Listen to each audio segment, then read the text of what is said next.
Episodio de hoy conversé nada más ni nada menos que con el científico que propuso seriamente que se puede viajar más rápido que la velocidad de la luz. Él es Miguel Alcubierre y le pedí que me contara su curiosidad de la ciencia y casualmente la curiosidad que me contó tiene que ver con esta estrafalaria idea que tuvo mientras hacía su doctorado. Escuchen a Miguel y quédense en el resto de la conversación porque hablamos de agujeros negros, del Big Bang, de agujeros de gusano y muchas otras cosas que rozan con el límite de la física y la imaginación.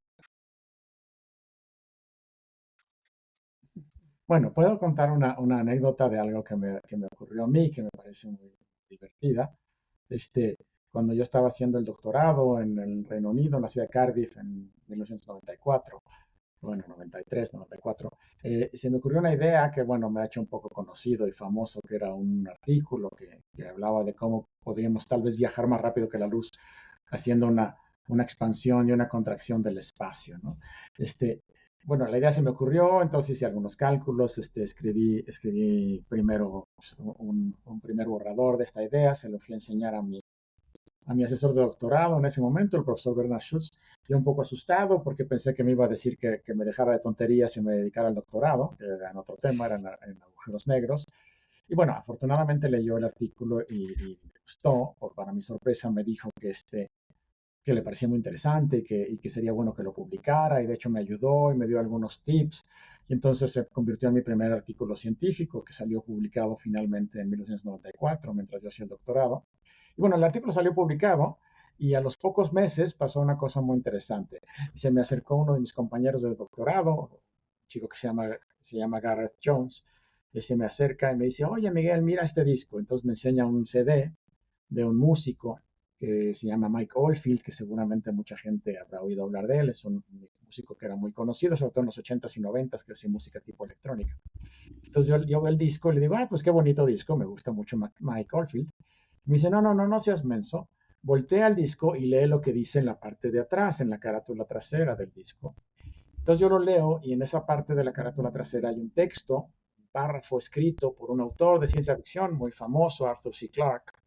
Y la razón por la que él había escrito este texto era porque este disco de Mike Oldfield se llamaba las canciones de la Tierra Lejana y estaba inspirado en una novela de ciencia ficción de Arthur C. Clarke que tenía ese mismo título. Entonces el músico se había inspirado en la novela de ciencia ficción y le había pedido al autor, a Clarke, que escribiera un texto. Y bueno, escribe un texto y en el texto él dice, bueno, yo me imaginé esta novela, qué pasaría cuando los seres humanos viajan a otra estrella y cómo tardarían mucho tiempo y serían generaciones y generaciones viviendo en la nave espacial debido a que es imposible viajar más rápido que la luz. Sin embargo, por ahí hay un mexicano que se llama Miguel Alcubierre que dice que a lo mejor sí es posible. Entonces, bueno, eso para mí fue un shock absolutamente brutal. Yo en ese momento tenía pues 26, 27 años y ver que hay un texto escrito por uno de mis autores favoritos de ciencia ficción, Arthur C. Clarke, en la contraportada de un disco de Mike Oldfield, que también era un músico muy conocido que a mí me gustaba mucho, en donde mencionaban mi nombre. Entonces, eso fue un gran shock para mí. Entonces, es una anécdota que me parece divertida, ¿no? Cómo las cosas se van juntando y cómo las historias se van tejiendo, ¿no? Qué linda historia, Miguel. Y esto me lleva siempre a la pregunta de que, bueno, es muy sabido, incluso yo antes de entrevistarte, muchísimo antes de incluso de haberte contactado, eh, todos sabemos que sos muy famoso por haber tenido esa idea completamente estrafalaria y de alguna manera, corregime si no es tan así, pero creo que son ideas tan audaces como por ejemplo la que tuvo el mismísimo Einstein al momento de mejorar o refutar la teoría de la gravedad de Newton. Eh, Esta idea súper audaz que vos tuviste rompe con un límite natural que había impuesto el mismísimo Einstein. Y la verdad que hay que tener una valentía enorme, una valentía y una audacia gigante para poder presentar semejante idea. Bueno, en realidad yo lo primero que quisiera decir es que yo no siento que haya hecho algo ni remotamente tan revolucionario como Einstein. Einstein sigue siendo, yo creo que uno de los más grandes físicos en la historia. No, lo que yo hice fue utilizar, de hecho, la teoría de Einstein, la teoría de la relatividad general de Einstein, que nos dice que el espacio se puede deformar, curvar de diferentes maneras, y esta curvatura, esta deformación de la geometría del espacio es lo que normalmente llamamos gravedad. Entonces utilicé esta idea para proponer una curvatura del espacio muy particular. Entonces, ¿qué es esta expansión y contracción del espacio? Expansión detrás de una nave y contracción enfrente, y darme cuenta que esto en realidad no tiene un límite, se puede hacer más rápido que la luz, y esto es parte de la física estándar. De hecho, esto se sabía de alguna manera, aunque no se había aplicado a esta idea, porque se sabe que el universo se expande, eso lo sabemos hace 100 años, que esto es parte de la teoría de la relatividad, y que las galaxias se alejan de nosotros, y mientras más lejos estén, más rápido se alejan, y galaxias que están muy, muy, muy lejos, a distancias muy grandes, se alejan de nosotros más rápido que la luz. Y esto es sabido, y no asusta a nadie, esto se sabe hace décadas, y no asusta a nadie porque no es que la galaxia se esté moviendo más rápido que la luz, es que el espacio se está estirando. Y el que el espacio se estire sí se puede hacer más rápido que la luz. Digamos, lo original de mi idea fue decir que, bueno, si esto se vale hacerlo a la escala de todo el universo, ¿por qué no hacerlo en pequeño, atrás de una nave espacial y algo puesto enfrente? Entonces esa es la originalidad de la idea. Sí, desde luego fue algo que cuando se me ocurrió, pues me pareció muy interesante. Sí, me llamó mucho la atención a mí mismo, sí, por eso se lo enseñé a mi profesor de doctorado, pensando que me iba a decir, estás mal, esto no sirve, y cuando me dijo, no, esto suena muy interesante, publicarlo, pues para mí fue una enorme emoción. Digamos que en el área de la física no causó tanto revuelo. Algunos colegas científicos incluso dijeron, bueno, esto no tiene ningún interés porque pues, nada más estiró y comprimió el espacio, y cuál es el chiste. Hubo gente que dijo eso, hubo otros en cambio que les gustó mucho la idea, y de hecho a la fecha pues hay mucha gente que ha trabajado sobre esta idea y ha hecho desarrollos posteriores. Entonces sí, desde luego para mí fue un momento pues muy emocionante, muy pues, esto de darte cuenta de algo que a la gente no se le había ocurrido siempre, siempre un poco por eso hacemos ciencia, ¿no? Para encontrar cosas nuevas, algo que nadie haya estudiado antes, hacer una propuesta distinta. Entonces sí, sí fue realmente para mí muy emocionante, pero sí, nunca me compararía con alguien como Einstein, desde luego. No, no, está excelente, pero bueno, sin lugar a dudas, esta idea que estuviste te lleva a una grandeza que no cualquier científico tiene, y además algo muy particular, porque realmente es una idea que roza con la ciencia ficción, no solo con la ciencia, digamos. Entonces, eh, causa mucho agrado, no solo la parte científica y alguna aplicación que pueda llegar a tener, sino más bien cómo uno podría pensar, y roza lo filosófico. Eso me cautiva mucho por ese lado. Y te quería hacer esta pregunta que tiene más que ver con el quehacer de un científico, y es, bueno, si lo que hiciste vos fue usar las ecuaciones de Albert Einstein, y de alguna manera la información que vos pudiste sacar, las conclusiones que vos pudiste sacar, ya estaban, pienso yo, ya estaban impresas dentro de las ecuaciones de Einstein. ¿Por qué esa idea la tuviste vos en 1994 y no la tuvo el mismo Einstein cuando él planteó la teoría de la relatividad? O sea, ¿por qué tuvieron que pasar casi 100 años para que alguien más use las ecuaciones y descubrir algo que estaba ahí detrás, digamos? Bueno, claro, eso pasa muchas veces, ¿no? Que de alguna manera algo está ya permitido, o de alguna manera está en la teoría y a alguien no se le ocurre porque estás pensando en diferentes cosas. O sea, Einstein estaba muy preocupado inicialmente por aplicaciones a la astronomía, por aplicaciones a qué pasa con las partículas que mueven alrededor del Sol. Este, Inicialmente incluso la expansión del universo no le gustaba, hubo que convencerlo.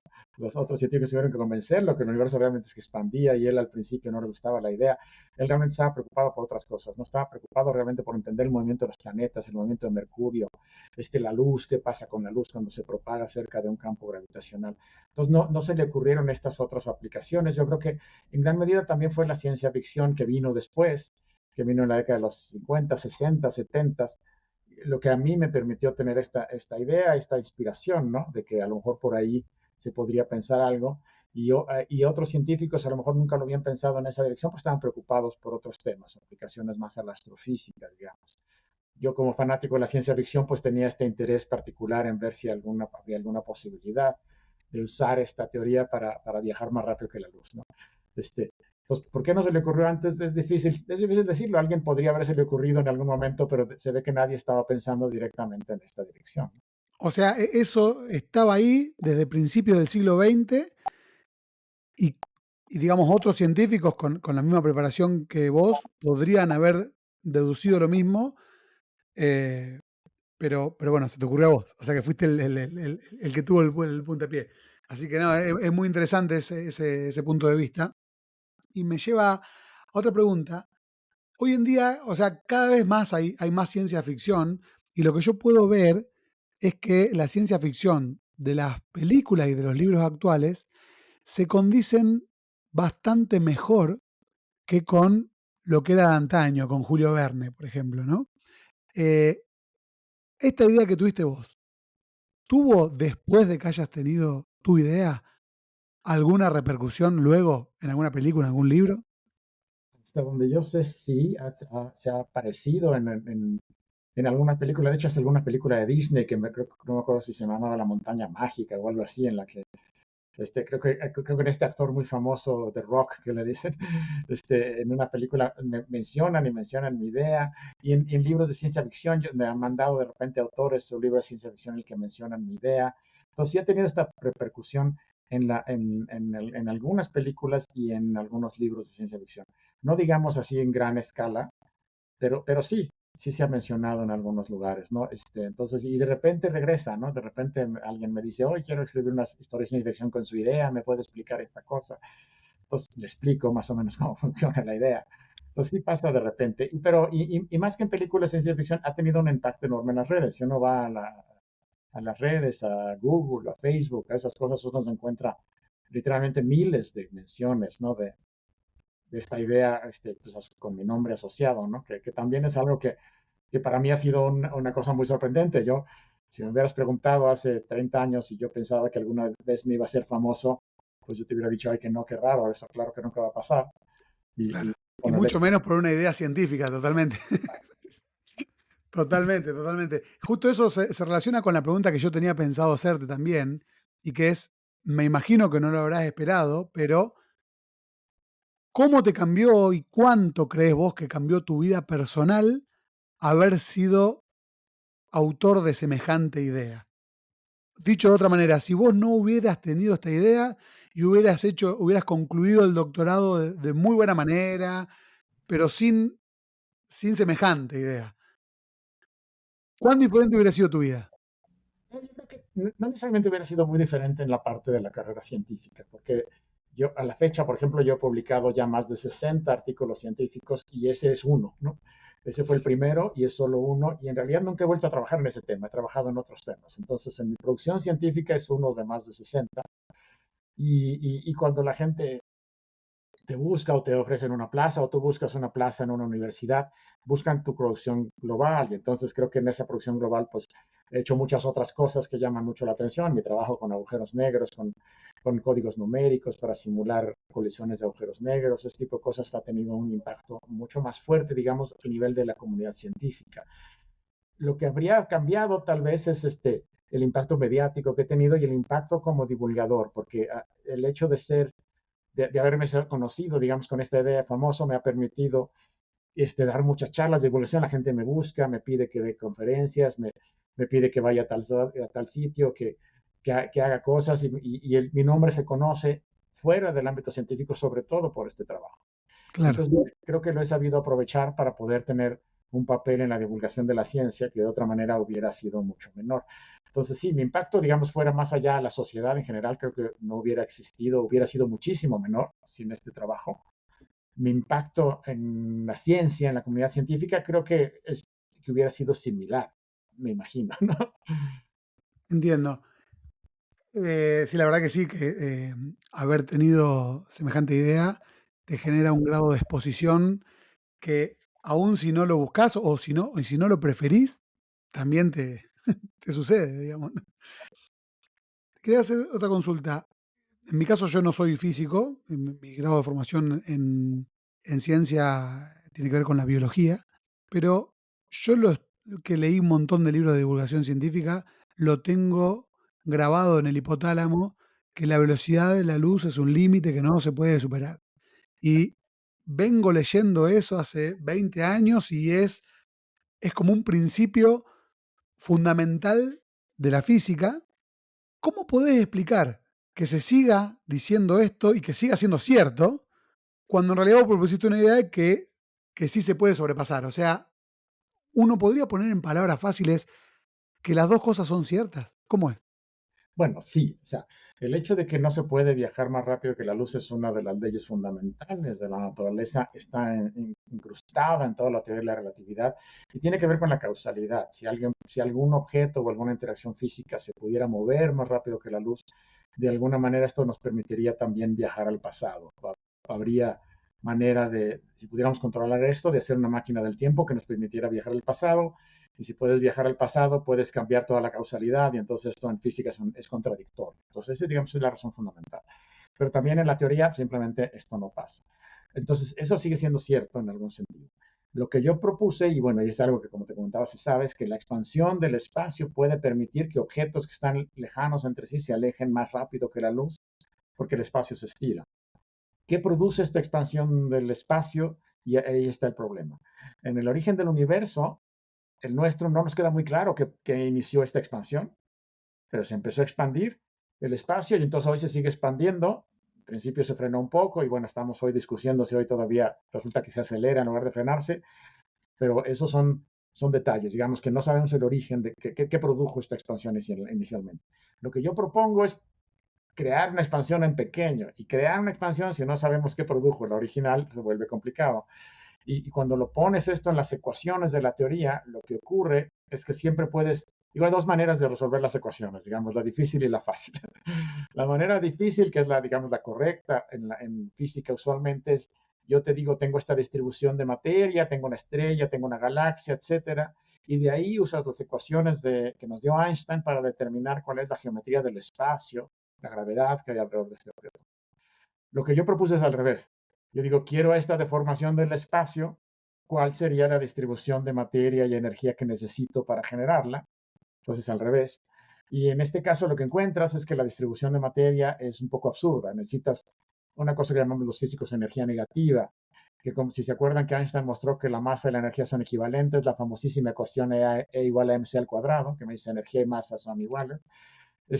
A través de esa ecuación lo que ves es que energía negativa equivale a masa negativa, y la masa negativa hasta donde sabemos no existe. Entonces, Ujú. yo propongo, no se podría hacer si la masa negativa no existe, y hasta donde hemos visto parece que no existe. Entonces, en ese sentido, sigue estando de alguna forma prohibido, pero por otro motivo, digamos, porque no existen las masas negativas. Si existiesen estas masas negativas, esto en principio podría permitirse. Entonces, de alguna manera, es una idea hipotética que de momento no sabemos si va a ser posible en la práctica. Por eso seguimos diciendo que la velocidad de la luz no se puede rebasar, porque no hay manera, aunque Miguel Alcubierre propuso esto, pues de momento parece que esto que propuso no va a ser posible. Entonces, seguimos hablando que la velocidad de la luz es la máxima y no se puede rebasar. Pero te digo, sí hay esta cosa sutil, porque sí sabemos que la expansión del espacio puede ser más rápido que la luz, nada más que no sabríamos cómo generar eso nosotros. Se generó al inicio del universo y no sabemos de dónde vino. Y en los lugares donde la expansión del espacio ocurra a una velocidad más grande que la luz, todo lo que ocurra ahí adentro es completamente invisible a nuestros ojos. No hay ninguna consecuencia, hablando de la causalidad como me nombrabas, no hay ninguna cosa que ocurra en esas regiones del universo que nosotros podamos ver o medir. Estrictamente no, a la región a la que esto es muy lejos, son galaxias, están a distancias gigantescas que en principio se alejan más rápido de nosotros, más rápido que la luz, y esto le llamamos el horizonte cosmológico. Cualquier cosa que ocurra allá no nos puede afectar nunca. De hecho, estrictamente sí vemos galaxias que hace tiempo se alejaban de nosotros más rápido que la luz porque la expansión del universo se ha ido frenando. Entonces, eventualmente estas galaxias las puedes ver. Pero en principio, si no se frenara la expansión del universo, una galaxia que se aleja de nosotros más rápido que la luz jamás podríamos verla, está desconectada de nosotros, ni ellos a nosotros, ¿no? Pero deben existir porque sabemos que el universo se expande y sabemos que la expansión, cuando vas acumulando distancia, la velocidad de la expansión crece, ¿no? Mientras más lejos, más rápido se alejan de nosotros las galaxias, ¿no? Estamos entrando en un terreno donde, obviamente, a mí se me hace realmente a mí y a cualquiera se le hace muy difícil seguir esa idea, porque la primera pregunta que se me viene a mí es, Bueno, pero si existe toda una región del universo de la cual no podemos observar, no tiene ninguna consecuencia sobre el nuestro, nada de nada. Eso no corresponde al campo de la filosofía, en cambio de la física. ¿Cómo se encuadra esto dentro de la física o dentro de la ciencia? Bueno, la teoría te dice que si todo lo que, si la teoría funciona, tienen que existir estas galaxias que se alejan de nosotros más rápido que la luz, que no podemos ver. Y la teoría la pruebas en otras regiones. Pruebas la teoría en regiones que sí puedes ver. La pruebas en la región cercana al Sol, en las galaxias cercanas. Y ves que en todas esas regiones la teoría funciona. Y si la teoría te dice que esto otro debe pasar, y la teoría funciona en todas las regiones en las que la puedes probar, pues tienes que aceptar que eso también tiene que estar ahí, a menos que justamente por ahí la teoría fallara, que sería muy raro, porque entonces, ¿por qué no falla en otras regiones, no? Entonces, sí, la teoría te hace ciertas predicciones y esas predicciones a veces no las puedes directamente comprobar y uno las aceptamos aunque no podamos comprobarlas porque podemos comprobar que esa misma teoría, sin ningún cambio, funciona en muchas otras regiones, en muchos otros fenómenos que sí podemos comprobar. Es un poco lo mismo que ocurre con los agujeros negros, ¿no? No podemos saber qué pasa dentro de un agujero negro porque nada de lo que esté dentro de un agujero negro puede jamás salir, pero podemos usar la teoría de la relatividad para tratar de entender qué ocurre dentro de un agujero negro aunque no lo veamos, porque esa teoría sabemos que funciona en regiones que sí vemos y funciona bien. Entonces extrapolamos más allá. Sí, de alguna manera, pues si eso existe y nunca nos puede contactar, pues da un poco igual, pero, pero es una predicción, digamos, de la teoría que esto tiene que existir, ¿no? Entiendo perfectamente. Quería simplemente avanzar con la siguiente pregunta, que esta sí se la hago a todo el mundo y que te la anticipé. No hace falta que sea dentro del campo de la física, puede ser de cualquier otro campo, sí hace falta que sea dentro del campo de la ciencia. Para vos, ¿cuál es la pregunta más grande de la humanidad que aún no tiene respuesta? Híjole, también es difícil pensar en una sola. En el área de la física, por ejemplo, yo diría qué fue lo que causó la gran explosión.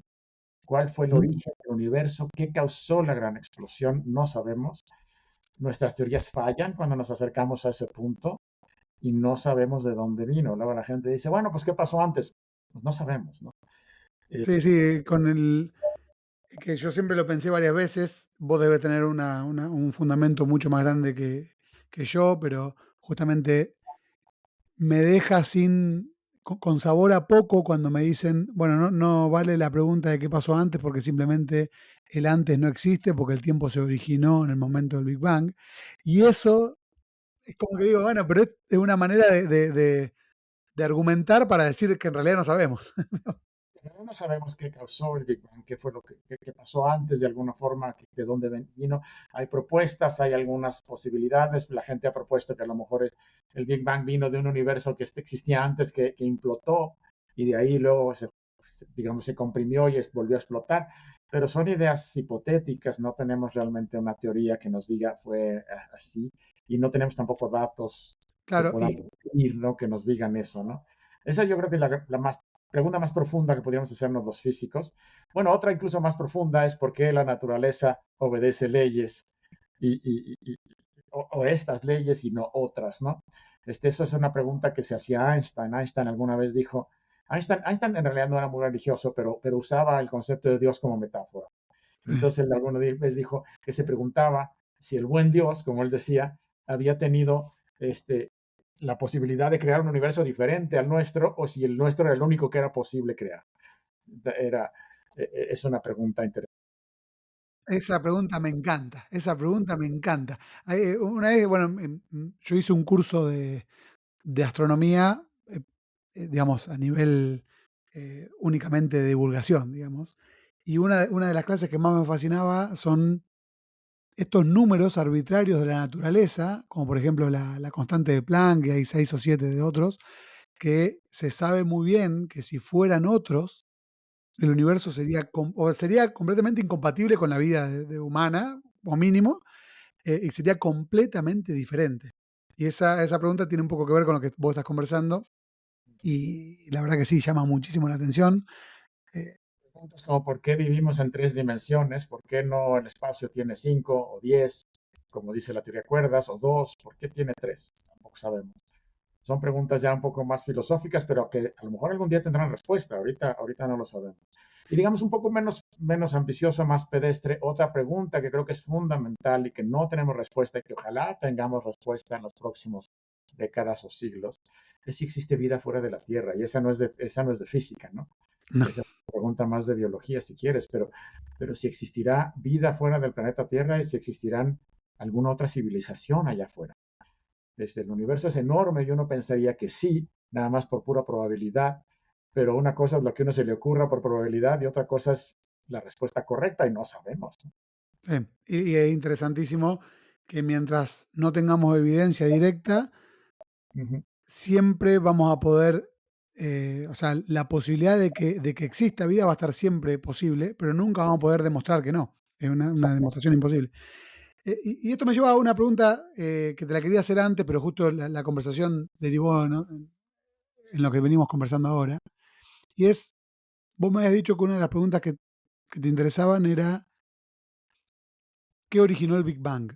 Sí, Tengo entendido, y corregime, porque probablemente mi entendimiento no sea del todo correcto, que cualquier cosa que haya originado el Big Bang, nunca nosotros vamos a ser capaces de saberlo, porque, por ejemplo, si es cierto que implosionó un universo pasado que dio lugar al Big Bang del universo actual, todo aquello que pasó en aquel universo que implosionó no tiene consecuencias sobre el actual y como consecuencia de eso nunca vamos a tener evidencias de que eso fue verdad. ¿Está bien lo que dije o yo, hay algún dejo de esperanza de poder saber qué pasó? yo creo que es demasiado pesimista lo que dijiste. Yo creo que no sabemos qué lo originó, pero porque y además ahorita no tenemos una teoría física completa que nos explique todo lo que conocemos del universo. No existe tal teoría. Tenemos la relatividad por un lado, tenemos la física cuántica por el otro, y seguramente has oído hablar de que de alguna forma son incompatibles y no hemos logrado compatibilizarlas porque ha resultado muy complicado. Y ahí parece que lo que nos está indicando todo esto es que no debe haber muchas maneras en las que estas cosas sean compatibles, si acaso a lo mejor solo una. Y una vez que logremos hacerlas compatibles, matemáticamente compatibles, a lo mejor resulta que es la única manera de hacerlo. Y esta teoría que probablemente sí nos podría decir qué pasó antes del Big Bang. Entonces, a lo mejor resulta que lo que pasó antes del Big Bang es inevitable, que cuando tengamos una teoría que explique todo y que sea compatible, no va a haber otro remedio que una sola explicación de qué originó el Big Bang. Y aunque no lo pudiéramos ver, esta teoría nos lo diría, qué fue lo que ocurrió, y esta teoría sería correcta en el sentido que no hay otra manera de construirla. Es un poco lo que decíamos antes, ¿no? Que Einstein se preguntaba si Dios tendría la posibilidad de crear un universo distinto, con leyes diferentes. Lo que nos hemos encontrado y ha sido el problema en las últimas décadas en tratar de entender es de compatibilizar la relatividad con la teoría cuántica, que no lo hemos logrado del todo, es que es enormemente complicado, incluso sin tratar de tener datos, incluso nada más a nivel matemático, en que estas dos teorías sean matemáticamente consistentes, es terriblemente difícil. Entonces parece que no, que es tan difícil que si de alguna manera se encuentra la forma de hacerlo, a lo mejor solo hay una manera de hacerlo. Y si solo hay una manera de hacerlo, tiene que ser la correcta porque hay un universo que está aquí afuera, ¿no? Entonces, eso podría ocurrir. Eso es lo que ha frenado el desarrollo, que las matemáticas no nos han permitido encontrar una manera de hacerlo compatible. Entonces, ese es el problema, no ha sido falta de datos. El Claro, problema quiero ha sido, agregar acá algo interesantísimo, porque lo que acaba de decir me parece fascinante, que me lo dijo un profesor mío que yo entrevisté en este mismo podcast, que se llama Néstor Carrillo, y él me decía, bueno, pero todos los que hacemos ciencias partimos de la base de una concepción y de una creencia que no tiene por qué ser cierta, y que es que el universo es comprensible y es de alguna manera conmensurable matemática o de alguna otra manera eh, por nuestra mente. Tal vez simplemente esto que vos me estás nombrando o no exista porque simplemente no es comprensible o no tengamos la capacidad suficiente los humanos para comprenderlo. Es posible. y también yo siento que es pesimista. Bueno, Einstein un poco decía también que lo más incomprensible de nuestro universo es que es comprensible. Eso lo decía como una paradoja, decía, llama mucho la atención que hayamos podido entender muchísimas de las leyes de la naturaleza. Claro, Entonces, eso nos da la impresión, siendo optimistas, de que sí, el universo es comprensible porque sigue leyes y hasta ahora no ha fallado esta idea, esta esperanza, si quieres, de que el universo lo podamos ir entendiendo. Hasta ahora no nos ha fallado, llevamos en esto muchos siglos y que avanzamos más y más y cada vez entendemos más cosas. Esto en lo que nos hemos atorado, seguimos teniendo la esperanza de que sí haya una solución matemática, simplemente no la hemos encontrado. Y yo sí soy de los que piensan que no hay, cuando la gente dice esto seguramente está más allá del entendimiento humano, yo no creo que eso sea posible. claro, Yo no creo que sea posible que exista algo más allá de nuestro entendimiento. Yo creo que existen cosas que no entendemos hoy y claro. que ya entenderemos si seguimos buscando y trabajando en esto, pero creo que la razón humana es suficientemente razonable, o suficientemente completa como para que podamos entender lo que ocurre allá afuera si tenemos los suficientes datos y trabajamos el suficiente tiempo. Entonces, en eso soy muy optimista. Y sí, no, nunca me he creído eso de esto. Esto simplemente no lo puede entender el cerebro humano. ¿Por qué? ¿Por qué? ¿Por qué no podríamos entenderlo? Entonces, y nadie me ha podido dar una respuesta. Entonces, Igual, solamente quiero decir esto a título gracioso nada más, porque cuando hablamos de estos temas tan rigurosamente físicos y matemáticos, y decimos que el universo es comprensible para la mente humana, yo agregaría, bueno, para la mente humana de algunos pocos privilegiados, porque la mayoría de nosotros lo que hacemos es confiar en lo que dicen los físicos. de acuerdo, sí, de acuerdo. Y puede ser que se requieran matemáticas muy complicadas que la mayor parte de la gente no acaba de entender, pero yo creo que la gente que dedique su vida a entender estas matemáticas sí debe poder ir más allá. O sea, el decir que el universo no es comprensible nos diría que el universo no es lógico, porque la mente humana es capaz de entender las reglas de la lógica. Este, y las matemáticas, aunque sean muy complicadas y tome mucho tiempo entenderlas, las matemáticas no son más que eso. Las matemáticas son lógica llevada a extremos muy profundos, aplicada a cantidades que se pueden medir, digamos, números, etcétera, geometría, pero finalmente las matemáticas son lógica pura. Entonces, si uno dijera las matemáticas son incapaces de explicar este fenómeno, lo que uno está diciendo finalmente es que este fenómeno no tiene lógica. Y eso me cuesta trabajo aceptarlo, ¿no? Te voy a hacer esta pregunta que, nuevamente, al no ser físico, quiero saber si tu explicación me aclara un poco. Hay un físico de la Universidad de La Plata que se llama Gabriel Bengochea, que él estudia algo que yo una vez estuve en una charla que él dio, que me pareció fascinante, y dice, bueno, viste que a nivel subatómico, las, el comportamiento del electrón y de todas las partículas subatómicas se rigen por las reglas del azar. Y cuando uno observa, lo que hace es colapsar la función de onda y si un electrón puede tener un spin u otro, en realidad no tiene ninguno definido hasta tanto no lo observemos y después de haberlo observado toma uno u otro camino, ¿no? Algo que todos conocemos. Y lo que él decía es, bueno, pero el universo entero, en los instantes siguientes al Big Bang, tuvo que tener en algún momento el tamaño de un átomo y Sí, tuvo que haber sido regido por esas reglas del azar. Entonces él se pregunta cómo es que el universo que hoy vemos tomó un camino y no tomó otro, que de alguna sería una manera de preguntar quién fue aquel observador que hizo colapsar la función de onda para que el universo sea como es y que no sea otro, porque si fue como un átomo tuvo que haber sido regido por las reglas del azar y sabemos que hoy a nivel macroscópico no. Bueno, ¿qué sí. aporte podrías hacer vos de esta discusión de la que yo solamente puedo repetir lo que escuché una vez en una charla? Ya estás entrando a un terreno en el que los físicos nos peleamos todo el tiempo y tampoco vais a creer que todos estamos de acuerdo. Este, o sea, siempre hay una disidencia en la interpretación de la mecánica cuántica en la que también estaba Einstein. Yo estoy del lado de Einstein 100% en eso. El hecho de que el universo esté regido por el azar no me queda claro. No, no creo que esté demostrado. Lo que está demostrado es que de momento no lo podemos predecir. Y entonces usamos la mecánica cuántica, que es una teoría que te da resultados estadísticos, resultados probabilísticos. De si esta es una propiedad fundamental del universo, que realmente tiene una propiedad fundamental de azar, o si realmente no hay nada azaroso, simplemente las causas son tan complicadas que no las podemos medir en la práctica, eso no sabemos. Entonces, muchos te van a decir que el universo es azaroso porque eso dice la cuántica. Yo soy de los que te dicen que no sabemos, que la cuántica hace predicciones probabilistas porque el sistema es tan complicado que no lo podemos predecir. Claro, o sea que lo que estás diciendo, perdón, porque yo leí hace poco y de hecho entrevisté en este mismo podcast al físico y músico Alberto Rojo, que escribió un libro de divulgación científica que se llama El azar en la vida cotidiana, y de alguna manera él me dejó convencido, antes de escucharte a vos, de la vereda opuesta, que me decía, al menos en el libro, decía, bueno, el azar es una propiedad fundamental de la naturaleza y no es que nosotros no la sepamos entender. Es la primera vez que escucho esto, sinceramente. Sí, yo no veo que eso esté demostrado. Que la mecánica cuántica funcione no demuestra que a nivel fundamental el universo es azaroso.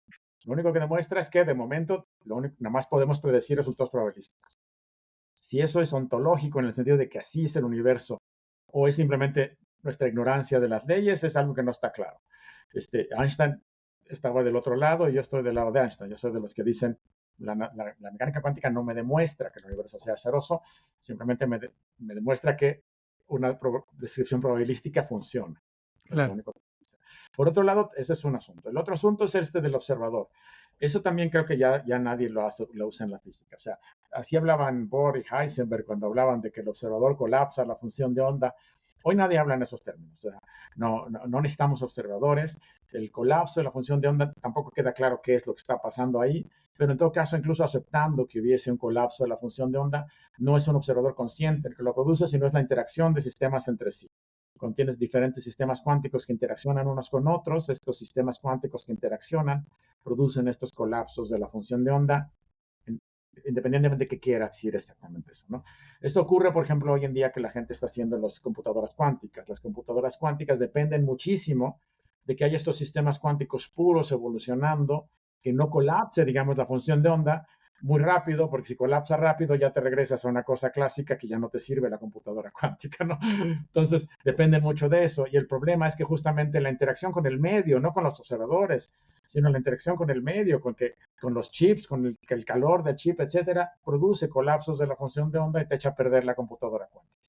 Entonces, parte del gran problema de la computación cuántica hoy en día es cómo mantener el estado sin colapsar durante un tiempo suficientemente largo para que te sea útil la computadora. Entonces, sabemos que no es un observador consciente el que produce estos fenómenos de colapso de la función de onda. Sabemos que simplemente la interacción con un sistema complicado, el medio, cuando hay muchas cosas en interacción, y si un sistema solito que no estuviera interaccionando con nada mantendría la función de onda muy bonito, pero en cuanto entra en interacción con sistemas externos, hay colapsos. Entonces, no necesitarías un observador para explicar el origen del universo, simplemente un sistema suficientemente complejo, con un universo con enormes temperaturas, etcétera, aunque fuera muy pequeño, y esas interacciones entre esas partes de ese universo pequeño colapsarían la función de onda y producirían una evolución en una dirección y no en otra. Te digo, estas ya son preguntas casi filosóficas que yo creo que hoy en día no las ha podido responder. Entonces, a mí no me queda claro que el universo sea fundamentalmente azaroso. Claro, igual al escucharte decir esto, lo que yo primero digo es, bueno, pero qué enorme casualidad que justo colapsó en aquellos momentos para el lado que después derivó en la existencia de todos nosotros y que podemos estar acá charlando, ¿no? Claro, bueno, Interesantísimo de pensar eso. por lo menos las leyes de la física como son hoy en día, como las entendemos, permiten la existencia de vida como la nuestra. Y de hecho, pues lo más probable, como comentamos, si no existiéramos nosotros en la Tierra, a lo mejor en otro lugar del universo habría aparecido vida porque las leyes de la física parece que son compatibles con la existencia de vida más o menos como la entendemos, ¿no? Claro, Seguramente no seres humanos, eso es también una reflexión que ha hecho mucha gente, ¿no? Incluso si claro. existen otras civilizaciones allá afuera, no van a ser seres humanos, van a ser otra cosa distinta, a lo mejor se parecen más a un cangrejo o a un pulpo, no tiene por qué parecerse a nosotros, no hay ninguna razón. Nosotros sí somos en ese sentido, como decía Carl Sagan, nada más una consecuencia un poco accidental de la evolución biológica en el planeta Tierra, ¿no? Si pues casi cualquier cosa hubiera pasado. Si no hubiera chocado un asteroide con la Tierra hace 65 millones de años y hubiera acabado con los dinosaurios, hoy el planeta seguiría dominado por dinosaurios y los humanos no existiríamos, ¿no? No hubiera Entonces, arrancado la era de los mamíferos y de eso exacto, mismo me habló tu amigo Sergio de Régules. sí, entonces, es una cosa completamente casual. Si no nos hubiera golpeado ese asteroide, aquí habría dinosaurios y Claro, no habría humanos. Ya. totalmente, totalmente. Miguel, para viajar más rápido que la velocidad de la luz, o para llegar a lugares más rápido que la velocidad de la luz, conozco, corregime si hay alguna otra, la idea que vos propusiste y un agujero de gusano. ¿Es Sí, lo único? ¿Existe alguna otra cosa? ¿Podrías desasnarme entre la diferencia de estos conceptos? bueno, sí, hay otras propuestas, pero digamos todas son similares, pero el agujero de gusano sí es distinto. La idea que yo propuse es simplemente expandir el espacio detrás de una nave y comprimirlo enfrente, y si lo hace suficientemente violentamente, eso movería la nave más rápido que la luz. Esa es una idea que no necesita cambiar, digamos, la topología, lo que decimos, hacerle agujeros. La topología es la parte de las matemáticas que estudia estos diferentes espacios con agujeros, como la diferencia entre una dona y una esfera, ¿no? Que una tiene un hoyo y la otra no tiene, ¿no? Eso Claro, se llama topología. Entonces, lo que yo propuse no cambia la topología, no le hace hoyos al espacio. Los agujeros de gusano son justamente al revés, son hoyos. De alguna manera, un agujero de gusano es hacer un agujero en el espacio que si hay un hoyo aquí y aparece por allá. Es como si te imaginas una hoja de papel y pones un asa en la hoja de papel, y entonces puedes irte por la hoja de papel o puedes irte por el asa y llegar al otro lado, como un asa de una taza. Lo interesante es que la geometría permite que esa asa, aunque cuando yo la dibuje se ve más larga, las ecuaciones permiten que si te vas por el asa, en realidad aunque se vea más largo, es más corto. claro. Entonces tú podrías hacer un atajo en el espacio, que entro por aquí, sigo un atajo, como un asa, como un túnel, y llego de otro lado, y el camino a través del túnel es mucho más corto que el camino por fuera. Eso es lo que se conoce como un agujero de gusano. Se llama agujero de gusano un poco por razones chuscas, y es un poco porque desde Newton a los físicos, sobre todo los que estudiamos la gravedad, nos gustan las manzanas. ¿Por qué nos gustan las manzanas? Porque cuenta la leyenda que Newton estaba debajo de un árbol de manzana pensando en estas cosas y que le cayó una manzana en la cabeza y dijo eureka y se le ocurrió la idea de la gravedad. Eso seguramente no ocurrió, pero es una leyenda y desde entonces de alguna manera la manzana se ha vuelto una especie de símbolo de la gravedad. Claro. Entonces el nombre viene de que si tú te imaginas una manzana muy grande, enorme, del tamaño de la Tierra, y quieres ir de un lado al otro, es muy lejos, pero a lo mejor un gusano ya hizo un agujero por en medio de la manzana y puedes tomar el agujero y llegas más rápido porque es más corto. De ahí viene el nombre agujero de gusano. Mira En qué la bien. física en realidad tienen un nombre más técnico, se les llama túneles de Einstein-Rosen, porque los primeros investigadores que propusieron que esto podría ser posible son justamente Einstein, con un colaborador, Nathan Rosen, en 1936. Ellos propusieron que podría haber estas geometrías del espacio donde tuvieras como túnel que te permitiera llegar de un lado a otro, y las matemáticas lo permiten. Matemáticamente es posible tener una descripción matemática de cómo sería esto, y esa descripción matemática es compatible con la teoría de Einstein. Ajá. Entonces, esos son los famosos agujeros de gusano. Tienen enormes desventajas. Una desventaja fundamental es la misma que yo te decía hace rato con mi modelo, es que para mantener un agujero de gusano abierto se requiere energía negativa, estas masas negativas para que de alguna manera empujen hacia afuera y lo mantengan abierto. Si no lo tienes, los agujeros de gusano tienen la tendencia a cerrarse y se cierran tan rápido que incluso yendo a la velocidad de la luz te matan y no lo puedes atravesar. Esa es Wow. una enorme desventaja. Pero la otra enorme desventaja es que nadie sabe cómo hacer en el espacio un agujero aquí que salga por allá. Claro. No tenemos ni la más remota idea. Si de alguna manera solito ya existiera, está bien, está permitido y no viola las leyes de la física. Pero Ujú. si no existe y yo lo quiero producir, no tenemos la más remota idea de cómo hacerlo. Cómo hacer un hoyo aquí que salga por allá en el espacio, no sabemos cómo. Pero bueno, es una idea que existe. Te digo, no viola, las matemáticas lo permiten, las leyes de Einstein, de la teoría de Einstein lo permiten. Entonces, en ese sentido, es hipotético, pero no está prohibido, ¿no? Tampoco Claro. hemos visto ninguna evidencia de que en realidad existan, ¿no? Justo esa era mi pregunta, la pregunta siguiente. Ya me imaginaba por lo que me estabas diciendo de que no había evidencia, pero digamos, todo esto es un concepto enteramente teórico y no se sabe absolutamente nada de si alguna vez existió o algo. Exacto. De alguna manera, otra pregunta puede ser, ¿y si no existen, si estos agujeros de gusano no existen en la naturaleza, por qué no existen? Porque la teoría los permite. Entonces, una pregunta interesante es por qué, si la teoría los permite, no existen en la realidad. Entonces, te diría alguna restricción a la teoría que no entendemos del todo, ¿no? Ah, nunca me había hecho esa pregunta. Está muy interesante. Claro, o sea, lo que vos decís es, lo voy a poner en otras palabras, sé que no dijiste eso, pero lo voy a poner en otras palabras. El universo es tan vasto que si la teoría lo permite, en algún lado debería estar. Exacto. Y si no está, entonces hay algo en la teoría que no acabamos de entender, ¿no? Claro. Pero todo, absolutamente todo lo que predice o posibilita una teoría debe existir. No necesariamente, pero siempre entonces habría que entender por qué. Por ejemplo, un ejemplo clásico es la teoría de Newton tiene una propiedad que decimos que es, en términos técnicos, es invariante si cambias la dirección del tiempo. O sea, las leyes de Newton funcionan igual en la dirección normal del tiempo o al revés. Funcionan igualito y son idénticas. Y entonces eso te dice que de acuerdo a la teoría de Newton, si yo tengo un vaso de vidrio en la mesa y se cae al piso y se hace añicos, la teoría de Newton permite, las ecuaciones y la teoría permiten que esos añicos de manera espontánea salten hacia la mesa, se junten en un vaso perfecto y caigan sobre la mesa. Eso está permitido en la teoría. La teoría lo permite, es una solución perfectamente válida, pero no pasa nunca. ¿Okay? Entonces, ¿por qué no pasa nunca? Y entonces la respuesta ahí viene de fuera un poco de la teoría de Newton, viene de la termodinámica, lo llamamos de segunda ley de la termodinámica, que te dice que los sistemas físicos tienden a un estado de desorden. Este, entonces, un estado de desorden es muy fácil, el vaso seisónicos está mucho más desordenado. Al revés, es un estado muy desordenado que tendría que ordenarse de una manera impresionante y eso viola la segunda ley de la termodinámica. Entonces, pero viene un poco de fuera de la teoría de Newton. Y entonces nos explica por qué eso no pasa. Entonces, Entiendo, pero esta explicación que vos me estás dando, que viene de parte de la segunda ley de la termodinámica, ¿qué consecuencias trae sobre la ley de Newton? O sea, sobre la teoría de Newton. ¿Que no es completa? ¿Que no?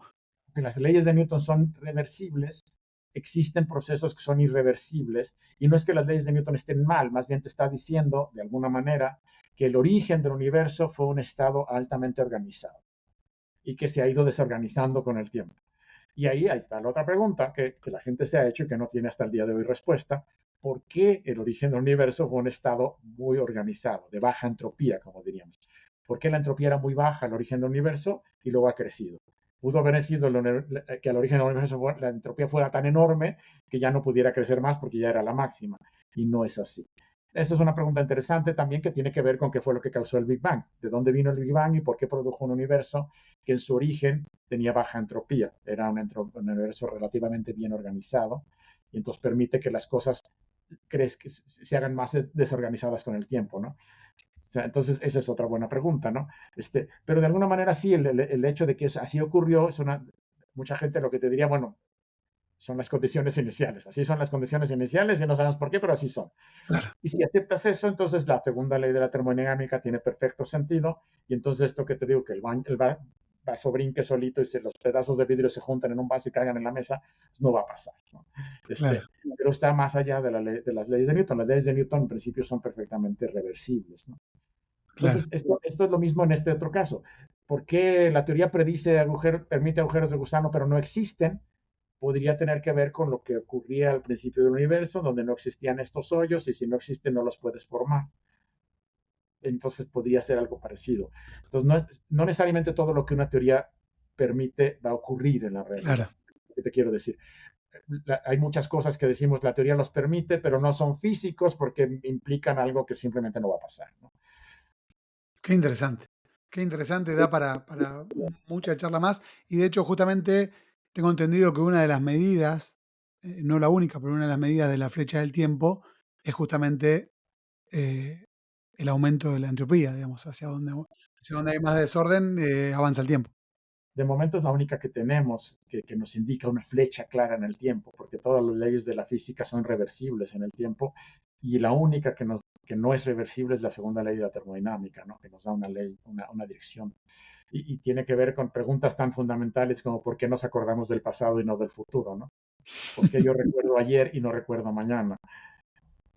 Sí, suena bobo porque estamos acostumbrados a eso, pero si te lo preguntas a nivel fundamental no nos queda claro por qué, ¿no? Sí, es interesantísimo y me gusta mucho estar charlando con vos porque me doy muy cuenta que estoy hablando con un científico hecho y derecho, porque muchas de las veces nombraste el porqué y el porqué del porqué. O sea, es Claro, darle una vuelta de tuerca más, porque alguien que no está dentro del ámbito de la ciencia, muchas veces ese último porqué no se lo hace. Como bien claro. decías vos, de que son las condiciones iniciales y bueno, y son así y bueno, y no las cuestiono. Pero está muy bueno cuestionarse. Yo algo que nunca, la verdad que nunca me había planteado, y eso que tengo formación científica, es esto, de que, por ejemplo, vos lo hiciste con el ejemplo del agujero de gusano, pero entiendo que se puede extrapolar a cualquier teoría. Si lo permite la teoría y no ocurren, ¿por qué no ocurren? Ese último por qué me fascina. Sí, ¿por qué no? Exacto, es una muy buena pregunta siempre. Sí. Miguel, si vos tuvieras que ponerte en los zapatos de un científico cualquiera de la historia y vivir la vida de él o de ella, ¿a quién elegirías? Qué bonita pregunta, qué bonita pregunta. También es muy difícil porque hay muchos científicos que han sido importantísimos en la historia, pero quizá así y no tan lejos y no en física, a mí me hubiera gustado estar en los zapatos de Darwin. Y mira que soy físico y Darwin era biólogo, Sí. pero Darwin creo que ha sido uno de los científicos más importantes en la historia de la humanidad. Y un aventurero. ¿No? Sí, aventurero, la aventura que tuvo en el Beagle fue fantástica y ahí tuvo la idea de la evolución de las especies, bueno, no de la evolución, la idea de que las especies evolucionan de alguna manera ya se había mencionado, sino la idea de la selección natural, de un mecanismo que permite explicar por qué la evolución es como es, ¿no? Y yo creo que es una de las ideas más impresionantes que se le ha ocurrido a nadie, tan poderosa o más que la relatividad de Einstein, no sé. Y, y una Porque, de las más sólidas, digamos, porque a medida que más evidencias se acumulan, más parece ser cierta. Igual déjame que te haga esta acotación, porque me encanta la elección de Darwin. Y acá viene un pero. A mí me resulta, de alguna manera, yo no sé si yo justamente soy biólogo y a lo mejor me resultan evidentes cosas que no son tan evidentes, pero la teoría de Darwin me suena como que si no la hacía Darwin, la iba a hacer alguien más bastante pocos años después, porque digamos, que la selección natural tengo la impresión de que es bastante evidente a los ojos de mucha gente, mientras que otras, como justamente Einstein o incluso Newton, no es algo tan evidente, no es algo que se te pueda ocurrir. bueno, tal vez no, y bueno, en hecho tienes razón, no solo se le hubiera ocurrido, se le ocurrió. Está Wallace, ¿no? Wallace se le ocurrió la selección natural de manera totalmente independiente de Darwin como 20 años después. Y la razón por la que fue independiente, pues porque Darwin no había publicado nada. O sea, Claro, Darwin tuvo la idea y no escribió, se dedicó a escribir un libro, nunca la publicó, se tardó 20 años en publicar el origen de las especies y lo publicó porque le llegó una carta de Wallace en la que claro. igual decíamos, se me ocurrió esta idea, ¿tú qué opinas? Y Darwin entró en pánico, dijo, a mí se me ocurrió hace 20 años, soy un tarado, no la he escrito. Entonces la escribió. Entonces el hecho es que sí, si le hubiera ocurrido a alguien más, se le ocurrió a Wallace. Pero creo que pasa mucho con otras áreas, ¿no? O sea, Einstein, la relatividad especial de Einstein, si no se le hubiera ocurrido a Einstein, estoy seguro que se le hubiera ocurrido a alguien más, probablemente en menos de 10 años, porque mucha gente estaba dándole vueltas. Lorentz, Poincaré, otros estaban dándole vueltas a la idea. La relatividad general de Einstein es mucho más complicada. Y si no se le hubiera ocurrido a Einstein, a lo mejor nos hubiéramos tardado otros 50 años. Pero a alguien se le hubiera ocurrido, porque finalmente las matemáticas ahí estaban y el problema ahí estaba. Entonces, muchas de las ideas que han ocurrido en ciencia, si no se le hubieran ocurrido a una persona, se le hubieran ocurrido a otra, probablemente algunas décadas después. Los grandes genios como Einstein, como Newton, como Darwin en este caso, son a los que si no se les hubiera ocurrido a ellos, hubieran tomado décadas antes de que se le hubiera ocurrido a alguien más, ¿no? Décadas. Y en cambio otras cosas, si no se le ocurren a uno, se le ocurren a otro un año después, Claro. porque estamos en la misma cosa, ¿no? Entonces creo que esos han sido los grandes genios.